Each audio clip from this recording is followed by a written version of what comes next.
I spoke with Mr. R. Chandrashekhar, the president of Nasscom, and I asked him what the expectations were of the IT and software services sector from this year's budget.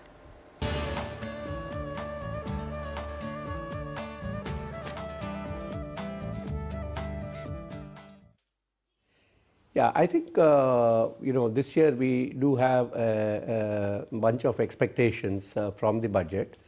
But at a very broad level, let me just mention that, the IT sector has been the showpiece of India's economy. It plays a very, very important role when you consider especially the fact that this year we crossed $100 billion in terms of export revenues.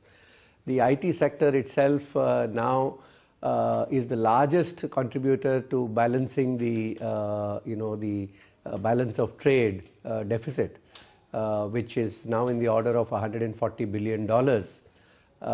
So it's only the remittances from overseas and the IT sector which actually still helps us to survive.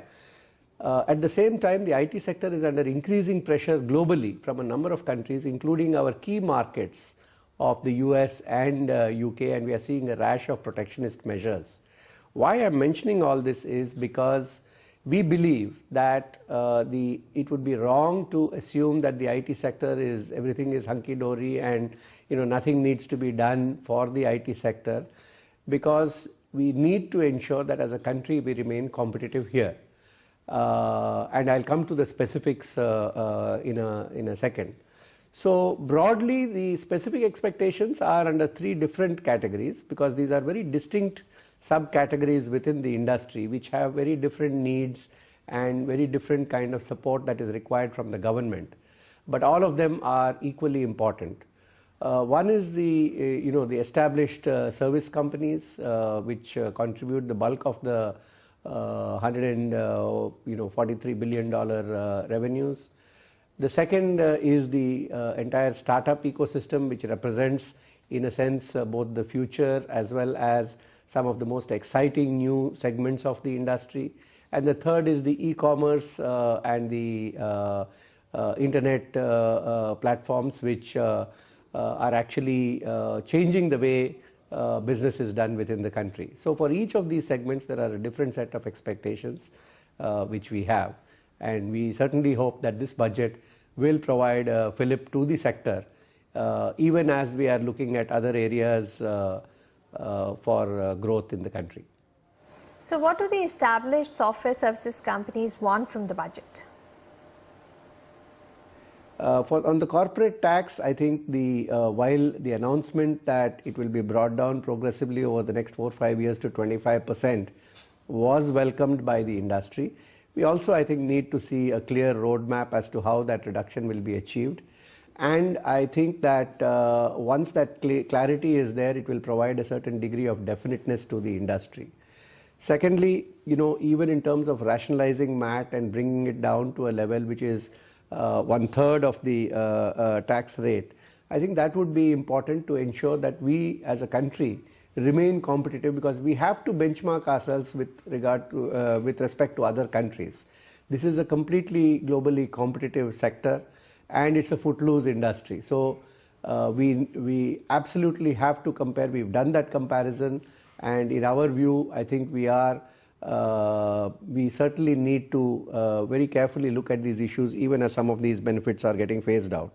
There are also concerns with regard to transfer pricing. Some of these were addressed by the government, but there are still a number of residual issues which have been there in transfer pricing. For example, the safe harbor margins are still considered fairly high. Another development which has actually created quite a flutter in the industry, again particularly because it's a globally integrated industry, is the draft guidelines on the place of effective management. A lot of the companies in this sector have global operations. Many of them are also multinational companies which have offices in India. And some of the provisions suggested in the draft are worrisome from the point of view of the industry, because they leave a fair degree of subjectivity in terms of how the place of effective management would be identified and the tax implications thereof. Mr. Chandrashekhar, can you tell us what are the expectations of the startups as far as this budget is concerned? You cannot carry forward a loss if there is a change of ownership. Sounds logical, but when you actually get down to the details, a lot of the startups actually change ownership not by somebody buying them out, but by somebody infusing capital. So if you have, let us say, an equity of 5 crores hypothetically, and you are the complete 100% owner of the company, and somebody infuses a capital of 6 crores, then by definition there is an ownership change, even though no money has actually changed hands. It's just an infusion of capital. So in our view, I think this is the way of the startup segment, and we should ensure that losses can be carried forward if there is a change of ownership which does not result from a sale of equity. So see, these are some of the important issues from the point of view of the startup company itself. From the point of view of investors, I think there are issues with regard to exempting capital gains tax on investors.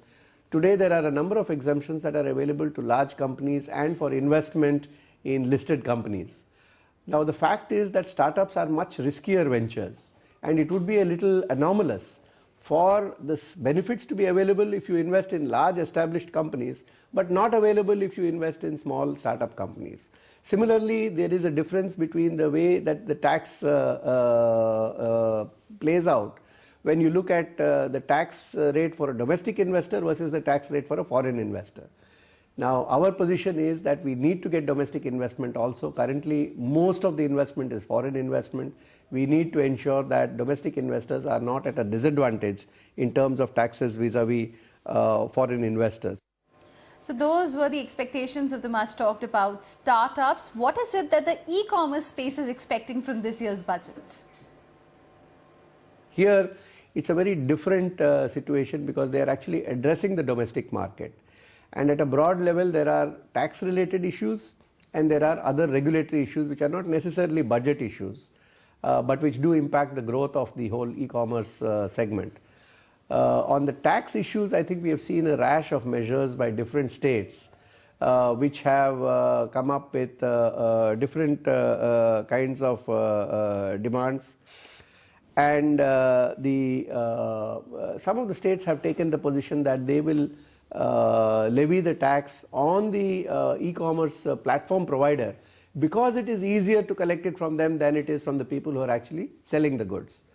Now this is a little absurd that you are collecting tax from people from whom it's easier to collect rather than the people who are liable to pay the tax. The second thing is that some states have come up with, for example in Uttarakhand, where they have come up with the tax exclusively if it is carried out through the e-commerce mode.